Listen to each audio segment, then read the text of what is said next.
എനിക്ക് തോന്നിയ മണ്ടത്തരാണെന്ന് അറിയില്ല, എന്നാലും നിങ്ങളൊന്ന് ആലോചിച്ച് നോക്കാം. ഒരു 5000-6000 വർഷങ്ങൾക്ക് മുന്നേ ഉണ്ടായിരുന്ന മനുഷ്യരുടെ കൂട്ടായ്മ നിങ്ങളൊന്ന് ആലോചിച്ച് നോക്കാം. ഇത്രയും വർഷങ്ങൾക്ക് മുന്നേ ജീവിച്ചിരുന്ന ആൾക്കാരായതുകൊണ്ട് തന്നെ അവർ വളരെയധികം പുരാതനമായിട്ടുള്ള രീതികളും പ്രകൃതിയോട് ലയിച്ച് ജീവിക്കുന്ന ഒരു കൂട്ടം മനുഷ്യര്. ടെക്നോളജി, സാങ്കേതിക വിദ്യ എന്നൊക്കെ പറയുന്നത് ഇവരുടെ സ്വപ്നത്തിൽ പോലും വരാത്ത കാര്യങ്ങളാണ്. അങ്ങനെ ഇരിക്കുമ്പോഴാണ് ഒരു കൂട്ടം ആൾക്കാര് ആകാശത്ത് നിന്ന് പുറത്തിറങ്ങി വരുന്നത്.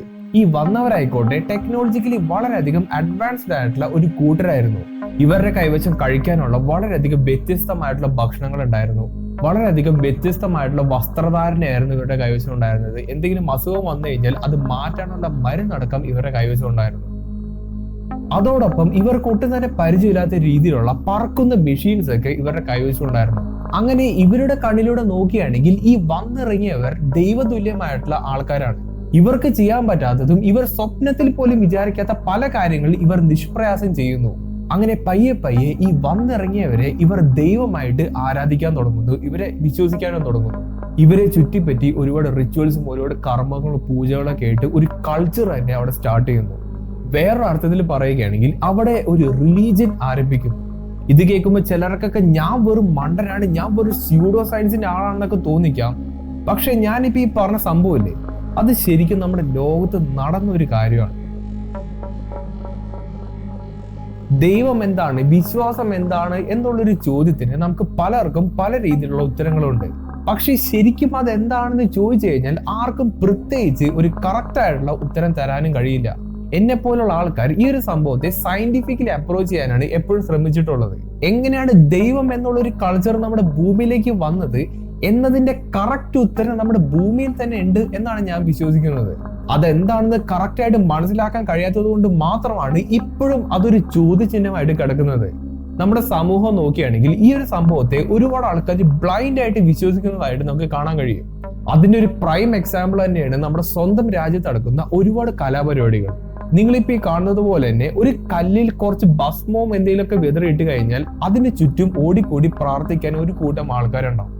അതോടൊപ്പം ഒരുപാട് ആൾക്കാർ ഭക്തിയുടെ പേരിൽ പലതരത്തിലുള്ള കോമാളിത്തരം നമ്മുടെ നാട്ടിൽ ചെയ്തു വെക്കുന്നുണ്ട്. ഇവരുടെയൊക്കെ ഏറ്റവും വലിയ കുഴപ്പം എന്താ വെച്ചാൽ ഇവരെല്ലാവരും ഈ ഒരു സംഭവത്തെ ബ്ലൈൻഡ് ആയിട്ടാണ് അപ്രോച്ച് ചെയ്യുന്നത്. ദൈവം എന്താണ്, വിശ്വാസം എന്താണെന്ന് ഒരു സെക്കൻഡ് പോലും ആലോചിക്കാണ്ട് അത് അവരുടെ ബ്ലഡിൽ അലിഞ്ഞു ചേർന്നേക്കുന്ന രീതിയിലാണ് ശരിക്കും അവരെല്ലാവരും ബിഹേവ് ചെയ്യുന്നത്. പേഴ്സണലി ഞാൻ ഇങ്ങനെയുള്ള ആൾക്കാരുമായിട്ട് ഒരുപാട് ഞാൻ സംസാരിച്ചിട്ടുണ്ട്.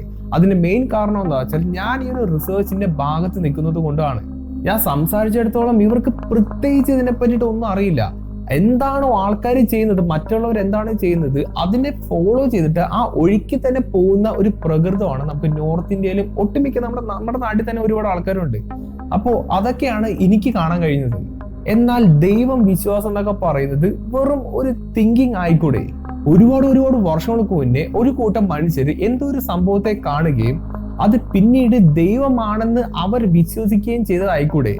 അത് ഒരുപാട് വർഷം മുന്നോട്ട് പോയപ്പോൾ അതിങ്ങനെ വാക്കാൽ പറഞ്ഞു പോവുകയും അത് നമ്മുടെ ലോകമെമ്പാടും കാണാൻ കഴിയുന്ന പല പുരാതനമായിട്ടുള്ള ലെജൻഡ്സും മിറ്റ്സും ആയിക്കൂടെ?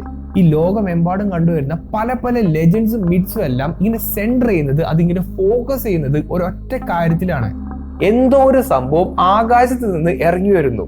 ആ സംഭവം മനുഷ്യരെ പല രീതിയിലും പല കാര്യങ്ങളിലും ഇൻഫ്ലുവൻസ് ചെയ്യുന്നു. ഞാനിപ്പോ ഈ പറഞ്ഞ ഈ ഒരു തീമിനെ ചുറ്റിപ്പറ്റിയിട്ടാണ് നമ്മുടെ ലോകമെമ്പാടും കണ്ടുവരുന്ന ഒട്ടുമിക്ക ലെജൻഡ്സും മിത്തുകളെല്ലാം എഴുതിയിരിക്കുന്നത്. നിങ്ങൾ അതിനെപ്പറ്റി ഒന്ന് അന്വേഷിച്ച് നോക്കിക്കഴിഞ്ഞാൽ ഞാനിപ്പോ എന്താണ് പറയുന്നത് എന്ന് നിങ്ങൾക്ക് മനസ്സിലാവും. 1942 സൗത്ത് പസഫിക് ഓഷനിൽ ഒരുപാട് ദ്വീപുകൾ ഉണ്ടായിരുന്നു. ഈ ദ്വീപുകളിലായിക്കോട്ടെ ഒരുപാട് ആൾക്കാർ ജീവിച്ചു വരുന്നുണ്ടായിരുന്നു. സെഞ്ചുറികളായിട്ട് ആ ആൾക്കാർക്ക് പുറം ലോകമായിട്ട് യാതൊരു ബന്ധവുമില്ല. ഈ ദ്വീപിൽ ജീവിച്ചു വന്ന ആൾക്കാരെ ടെക്നോളജി എന്നുള്ള ഒരു സംഭവം കണ്ടിട്ടേയില്ല. ആയിരക്കണക്കിന് വർഷങ്ങൾക്ക് മുന്നേ അവരെങ്ങനെയാണ് ജീവിച്ചു വന്നത് അതേ രീതി തന്നെയാണ് ആ സമയത്തും അവരവരുടെ സ്ഥലത്ത് ജീവിച്ചിരുന്നത്. ലോകം ഇത്ര അധികം മുന്നോട്ട് പോയി എന്നുള്ളൊരു കാര്യം ഇവർക്ക് അറിയില്ല. ഈ കാലഘട്ടം എന്ന് പറയുന്നത് വേൾഡ് വാർ 2യുടെ കാലഘട്ടമാണ്. അപ്പോ അങ്ങനെ ഇരിക്കുമ്പോഴാണ് ഒരു കൂട്ടം സോൾജേഴ്സ് എയ്റോപ്ലെയിനിൽ ഈ പറയുന്ന ഐലൻഡിൽ വന്ന് ലാൻഡ് ചെയ്യുന്നത്. ഇവിടെ അമേരിക്കയുടെയും ജപ്പാന്റെയും സോൾജേഴ്സ് ആണ് ഈ കരയിൽ വന്ന് ലാൻഡ് ചെയ്യുന്നത്.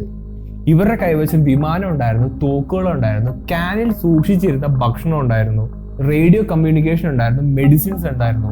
അപ്പോ ഈ ദ്വീപിൽ ജീവിച്ചിരുന്ന ആൾക്കാരെ വെച്ച് നോക്കുമ്പോൾ ഇവർ വളരെയധികം ഉയർന്ന ലെവലിൽ ജീവിക്കുന്ന ആൾക്കാരായിരുന്നു. ഇവർ ഈ ഐലൻഡിൽ വന്ന് ലാൻഡ് ചെയ്ത പിന്നെ ഈ വിമാനം ടേക്ക് ഓഫ് ചെയ്യാനും ലാൻഡ് ചെയ്യാനും വേണ്ടിയിട്ട് ഒരു ചെറിയ ലാൻഡിംഗ് സ്ട്രിപ്പ് വരെ ഉണ്ടാക്കിച്ചിട്ടുണ്ടായിരുന്നു. അങ്ങനെ ഇവർ 6 മാസം മുതൽ 3 വർഷം വരെ ആ ദ്വീപിൽ കഴിഞ്ഞുകൂടുന്നു. പക്ഷേ ഈ ദ്വീപിൽ ജീവിക്കുന്ന ആൾക്കാർ ഇവരെ കാണുന്നത് വളരെയധികം സൂപ്പർ നാച്ചുറൽ പവർ ഉള്ള ഒരു ആൾക്കാരായിട്ടാണ്. ഇവർക്ക് ചെയ്യാൻ പറ്റാത്ത പല കാര്യങ്ങളും ഈ സോൾജേഴ്സ് നിഷ്പ്രയാസം ചെയ്യുന്നുണ്ട്. അവിടെയുള്ള ആൾക്കാർക്ക് തീ ഉണ്ടാക്കാൻ വളരെയധികം ബുദ്ധിമുട്ടായിരുന്നു. ആ സമയത്താണ് ഇവർ ലൈറ്റർ ഉപയോഗിച്ച് മാത്രം തീ ഉണ്ടാക്കുന്നത്. അതോടൊപ്പം ഇവർക്ക് ഈ വാഹനങ്ങളിൽ കയറി പറക്കാൻ കഴിയുന്നുണ്ട്. ഇപ്പൊ എന്തെങ്കിലും മുറിവ് പറ്റുകയാണെങ്കിൽ അതിനെ ട്രീറ്റ് ചെയ്യാനുള്ള മെഡിക്കേഷൻസ് ഇവരുടെ കൈവശമുണ്ട്. പലതരത്തിലുള്ള ഭക്ഷണങ്ങൾ ഇവർ കഴിക്കുന്നുണ്ട്. അതോടൊപ്പം വളരെയധികം വ്യത്യസ്തമായിട്ടുള്ള വസ്ത്രങ്ങൾ ഇവർ ധരിക്കുന്നുണ്ട്. അപ്പോൾ ഈ ദ്വീപിലുള്ള ആൾക്കാർ നോക്കുമ്പോൾ ഇവർക്കൊന്നും ഒരിക്കലും ചിന്തിക്കാൻ പറ്റാത്ത കാര്യങ്ങളാണ് ഈ പറന്നിറങ്ങിയ ആൾക്കാർ ചെയ്യുന്നത്.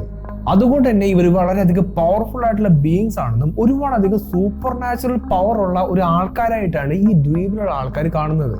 അങ്ങനെ കുറച്ചു നാളുകൾ കഴിഞ്ഞപ്പോൾ യുദ്ധത്തിന്റെ പരിപാടികളെല്ലാം ഏകദേശം ഒന്ന് ഒതുങ്ങി. അതുകൊണ്ട് തന്നെ ഇവർക്ക് ഈ ഐലൻഡിൽ നിൽക്കേണ്ട യാതൊരു ആവശ്യവും വരുന്നില്ല. അങ്ങനെ തൊട്ടടുത്ത ദിവസം തന്നെ ഇവരെല്ലാരും ഈ ഐലൻഡിനെ വിട്ട് അവരുടേതായിട്ടുള്ള സ്ഥലങ്ങളിലേക്ക് മടങ്ങിപ്പോയി. അങ്ങനെ ഈ പരിപാടി നടന്നിട്ട് കുറച്ച് വർഷങ്ങൾ മുന്നോട്ട് പോകുന്നു. ഈ ഐലൻഡിൽ വന്ന് നിന്ന് താമസിച്ച ആൾക്കാർക്ക് വീണ്ടും ആ ഐലൻഡിലേക്ക് ഒന്ന് വിസിറ്റ് ചെയ്യാൻ വേണ്ടി തോന്നുന്നു. അങ്ങനെ കുറച്ച് നാളുകൾക്ക് ശേഷം തിരിച്ച് ഇവരെല്ലാരും ഈ ഐലൻഡിലേക്ക് വരുന്നു. അപ്പോഴാണ് ഇവരെല്ലാരും ആ കൗതുകകരമായിട്ടുള്ള കാഴ്ച കാണുന്നത്. വൈക്കോലും കമ്പുകളും ഒക്കെ കൊണ്ട് ഒരു വിമാനത്തിന്റെ സ്റ്റാച്ചു ഇവർ ഉണ്ടാക്കി വെക്കുന്നു. ഈ പട്ടാളക്കാരെല്ലാം താമസിച്ച ഷെഡ് പോലത്തുള്ള സംഭവങ്ങളെല്ലാം ഇവർക്ക് പറ്റാവുന്ന രീതിയിൽ ഉണ്ടാക്കി വെക്കുന്നു. ഈ വിമാനം ലാൻഡ് ചെയ്ത ആ ഒരു ലാൻഡിംഗ് സ്ട്രിപ്പ് ഇല്ലേ, അതും ഇവരുണ്ടാക്കി വെക്കുന്നു. ഈ പട്ടാളക്കാർ ധരിച്ചിരുന്ന വേഷങ്ങളെല്ലാം ഇവർക്ക് പറ്റാവുന്ന പോലെ അനുകരിച്ച് അത് ഇങ്ങനെ ഉണ്ടാക്കിയിടുന്നു. അതോടൊപ്പം തന്നെ ഈ പറയുന്ന കാര്യങ്ങളെല്ലാം ഒരു ദൈവത്തെ പോലെ ഇവർ ആരാധിക്കുന്ന അവസ്ഥയും ഇവർ കണ്ടു. ഈ ദ്വീപിലുള്ള ആൾക്കാരുടെ പോയിന്റ് ഓഫ് വ്യൂ നോക്കുകയാണെങ്കിൽ ഈ പട്ടാളക്കാരെല്ലാം ദൈവങ്ങളാണ്. എന്തോ ഇവർക്ക് ചെയ്യാൻ പറ്റാത്ത പല കാര്യങ്ങളും ഈ പട്ടാളക്കാർക്ക് ചെയ്യാൻ കഴിയുന്നുണ്ട്. ഒരു തരം സൂപ്പർ നാച്ചുറൽ ആയിട്ടുള്ള ബീയിങ്സ് ആയിട്ടാണ് ഈ പട്ടാളക്കാരെ ഈ ദ്വീപിലുള്ള ആൾക്കാർ കണ്ടിരുന്നത്. അങ്ങനെ വന്നതുകൊണ്ടാണ് ഈ ദ്വീപിലുള്ള ആൾക്കാരെല്ലാരും ഇവര് ദൈവത്തെ പോലെ ആരാധിച്ചത്. ആരാധനയോടൊപ്പം തന്നെ ഒരുപാടധികം റിച്വൽസും പ്രാക്ടീസസും ഇവർ ചെയ്തു പോയിട്ടുണ്ടായിരുന്നു. ഇതിന്റെ എല്ലാം അർത്ഥം എന്താ വെച്ചാൽ ഈ വിമാനം അവിടെ പറന്നിറങ്ങിയ ആ ഒരു നിമിഷം മുതൽ ഒരു പുതിയ റിലീജിയൻ അവിടെ സ്റ്റാർട്ട് ചെയ്തു എന്നുള്ളതാണ്. അമാനുഷികമായിട്ടുള്ള കഴിവുകളുള്ള ഇത്തരം ആൾക്കാരെ അവർ വിശ്വസിക്കാൻ തുടങ്ങി, ഒരു ദൈവമായിട്ട് കാണാൻ തുടങ്ങി. ഞാനിപ്പോ ഈ പറഞ്ഞത് വെറും ഒരു കഥയല്ല, ഇത് ശരിക്കും നടന്നു പോയിട്ടുള്ള ഒരു കാര്യമാണ്. എങ്ങനെയാണ് മനുഷ്യർ ഇത്തരത്തിലുള്ള സംഭവങ്ങളെ നോക്കി കാണുന്നത് എന്ന് ഈ ഒരു സംഭവത്തിലൂടെ നമുക്ക് വ്യക്തമായിട്ട് മനസ്സിലാക്കാൻ പറ്റും. അങ്ങനെയാണെങ്കിൽ ഈ ലോകമെമ്പാടും കണ്ടുവരുന്ന റിലീജിയൻസിൽ കൊടുത്തിരിക്കുന്ന ഒരു റിച്വൽ പ്രാക്ടീസ് ആയിട്ടുള്ള ബലി കൊടുക്കൽ എന്നുള്ളൊരു സംഭവത്തെ നമുക്കൊന്ന് എടുത്തു നോക്കാം. ഈ പ്രാക്ടീസസിനെ പറ്റി ഓരോരോ മതങ്ങളിൽ ഇങ്ങനെ എടുത്തെടുത്ത് ഞാൻ പറയുന്നില്ല, കാരണം ഒരുപാടധികം എനിക്ക് പറയാനുണ്ടാവും. അതുകൊണ്ട് ഞാൻ സ്ക്രീനിൽ എഴുതി കാണിക്കാം. ഈ മതങ്ങളിലും റിലീജിയൻസിലും എല്ലാം ഞാനിപ്പോ ഈ പറഞ്ഞ കാര്യങ്ങൾ വളരെയധികം കോമൺ ആയിട്ട് കണ്ടുവരുന്ന ഒരു പ്രാക്ടീസ് ആണ്. അതും ഈ സംഭവങ്ങളെല്ലാം നമ്മുടെ ലോകത്തിൽ അവിടെ ഇവിടെയൊക്കെ ആയിട്ട് കിടക്കുന്ന സ്ഥലങ്ങളിൽ നിന്ന് ഉത്ഭവിച്ചിരിക്കുന്ന പ്രാക്ടീസ് ആണ്. അപ്പോൾ ഇവിടുത്തെ ഏറ്റവും വലിയ ചോദ്യം എന്താ വെച്ചാൽ ഈ ലോകത്ത് അവിടെ ഇവിടെയും കിടക്കുന്ന പല പല ആൾക്കാരുടെ ഇടയിലും എന്തുകൊണ്ടാണ് ഇത്തരം കോമൺ ആയിട്ടുള്ള പ്രാക്ടീസസ് വരുന്നത്? ലിറ്ററലി യാതൊരു വ്യത്യാസവും ഇല്ലാത്ത ബലി കൊടുക്കൽ എന്നുള്ളൊരു പ്രാക്ടീസ് ആണ് നമ്മുടെ ലോകത്ത് അങ്ങേയും കിടക്കുന്ന പല സിവിലൈസേഷൻസിലും കാണാൻ കഴിയുന്നത്. അതോടൊപ്പം തന്നെ ആകാശത്തിൽ നിന്ന് പറന്നു വരുന്ന സൂപ്പർ നാച്ചുറൽ ആയിട്ടുള്ള ഡിവൈൻ ആയിട്ടുള്ള ഒരു ബീയിങ്സിനെ ചുറ്റിപ്പറ്റിട്ടാണ് ഈ പറയുന്ന റിലീജിയൻസ് എല്ലാവരും ഇങ്ങനെ സെൻറ്റർ ചെയ്തിരിക്കുന്നത്. ഞാനിപ്പോ ഈ പറഞ്ഞ കാര്യങ്ങളെല്ലാം നിങ്ങളൊന്ന് കൂട്ടി വായിച്ചു നോക്കുക. 1942 ആ ദ്വീപിൽ ജീവിച്ചിരുന്ന ആൾക്കാർ മനുഷ്യരെ തന്നെ കണ്ട് അത് ദൈവമാണ് എന്ന് തെറ്റിദ്ധരിക്കുകയും അവരെ ആരാധിക്കുകയും ചെയ്യുന്നു. അതിന്റെ ഭാഗമായി ആ ദ്വീപിൽ ജീവിക്കുന്ന ആൾക്കാരുടെ ഇടയിൽ ഒരു കൾച്ചർ ഉണ്ടാകുന്നു. ദൈവം എന്ന് പറയുന്ന ഒരു റിലീജിയൻ അവിടെ സ്റ്റാർട്ട് ചെയ്യുന്നു. എന്നാൽ ഇതേ സംഭവം തന്നെ ഒരുപാട് വർഷങ്ങൾക്ക് മുന്നേ സംഭവിച്ചതായിരിക്കാം ഇപ്പൊ നമ്മളെല്ലാവരും ബ്ലൈൻഡ്ലി വിശ്വസിക്കുന്ന ഒരുപാടധികം റിച്വൽസും ഈ പറഞ്ഞ ദൈവം എന്നുള്ളൊരു കൾച്ചറിന്റെ ഉത്ഭവം. അപ്പൊ അവിടുത്തെ ഏറ്റവും വലിയ ചോദ്യം എന്തായിരിക്കാം അത്രയും വർഷങ്ങൾക്ക് മുന്നേ അവർ കണ്ടത്? ഈ പറയുന്ന പോലെ എന്തെങ്കിലും ഒരു പറക്കും തളിയല്ലോ അല്ലെങ്കിൽ ആ രീതിയിലുള്ള എന്തെങ്കിലും ഒരു സംഭവത്തെ കണ്ടിട്ട് അതിനെ ദൈവമായിട്ട് അന്നത്തെ ആൾക്കാർ ആരാധിച്ചതായിരിക്കുമോ? അതിന്റെ ഒരു റിസൾട്ട് ആണോ നമ്മൾ ഇപ്പോഴും ഒരു റിലീജിയൻ ആയിട്ട് കാണുന്നത്? ഞാനിപ്പോ ഈ പറഞ്ഞ കാര്യം ഒരു മണ്ടത്തരാണോ എന്ന് ചോദിച്ചു കഴിഞ്ഞാൽ ഒട്ടുമിക്ക റിലീജിയൻസും ഒരേ കാര്യം തന്നെയാണ് പറയുന്നത്. അതും ഇത്രയും വലിയ ഭൂമിയിൽ അവിടെയും ഇവിടെയും കിടക്കുന്ന പല റിലീജിയൻസിലും പറയുന്ന കാര്യങ്ങൾ ഒരേ കാര്യങ്ങൾ തന്നെയാണ്. ഇവിടെ പറക്കും തളിയ വന്നു, ഏലിയൻസ് വന്നു, UFO വന്നു എന്നല്ല ഞാൻ പറയുന്നത്. പക്ഷേ എന്തോ ഒരു സംഭവം അവർ ഇൻഫ്ലുവൻസ് ചെയ്തിട്ടുണ്ട്, എന്തോ ഒരു സംഭവത്തെ ഇവരെല്ലാവരും കോമൺ ആയിട്ട് കണ്ടിട്ടുണ്ട്. ഈ വീഡിയോയുടെ തുടക്കം ഞാനൊരു കാര്യം പറഞ്ഞായിരുന്നു. ദൈവം എന്താണ് എന്നുള്ളതിന്റെ അർത്ഥം നമ്മുടെ ഭൂമിയിൽ തന്നെയുണ്ട്. അത് നമുക്ക് വായിച്ചെടുക്കാൻ കഴിയുന്നില്ല എന്നുള്ളതാണ് ഇവിടുത്തെ ഏറ്റവും വലിയ പ്രശ്നം. ദൈവം എന്നുള്ള ഒരു കൾച്ചറിനെ ശാസ്ത്രീയമായിട്ട് അപ്രോച്ച് ചെയ്യാനാണ് ശരിക്കും ഞാൻ ഈ ഒരു സീരീസിനോട് ഉദ്ദേശിക്കുന്നത്. കഴിഞ്ഞ കുറച്ച് മാസങ്ങളായി ഞങ്ങൾ നല്ല രീതിയിലുള്ള തിരക്കായിരുന്നു. അതുകൊണ്ടാണ് വീഡിയോസ് ഒന്നും ഒട്ടും തന്നെ റെഗുലർ ആയിട്ട് ഇടാൻ കഴിയാഞ്ഞത്. എന്നാൽ ഈ ഒരു വീഡിയോ മുതൽ നമ്മുടെ ചാനൽ പഴയ പോലെ കണ്ടിന്യൂ ചെയ്യും എന്നുള്ളൊരു കാര്യം ഞാൻ ഉറപ്പുവരുന്നു. നിങ്ങൾ ഈ ചാനലിന്റെ പ്ലേലിസ്റ്റ് എടുത്ത് നോക്കുകയാണെങ്കിൽ ഒരു പുതിയ പ്ലേലിസ്റ്റ് കാണാൻ കഴിയും. ദൈവം വേർഷൻ 2 എന്നാണ് ഞാൻ ഒരു പ്ലേലിസ്റ്റിന് പേരിട്ടിരിക്കുന്നത്. ദൈവം എന്നുള്ള ഒരു സംഭവത്തിന്റെ സയന്റിഫിക് അപ്രോച്ച് ആയിരിക്കും ഞാൻ ആ ഒരു സംഭവത്തിലൂടെ കൊണ്ടുവരുന്നത്. ഈ ലോകത്തിലെ ഏറ്റവും വലിയ കൾച്ചറാണ് ദൈവം എന്ന് പറയുന്നത്. അപ്പോൾ അതിന്റെ ശരിക്കും ഉത്ഭവം എന്താണ് എന്നുള്ളൊരു കാര്യം നമുക്ക് ശാസ്ത്രീയമായിട്ട് ഈ ചാനലിലൂടെ തെളിയിക്കാൻ നോക്കാം.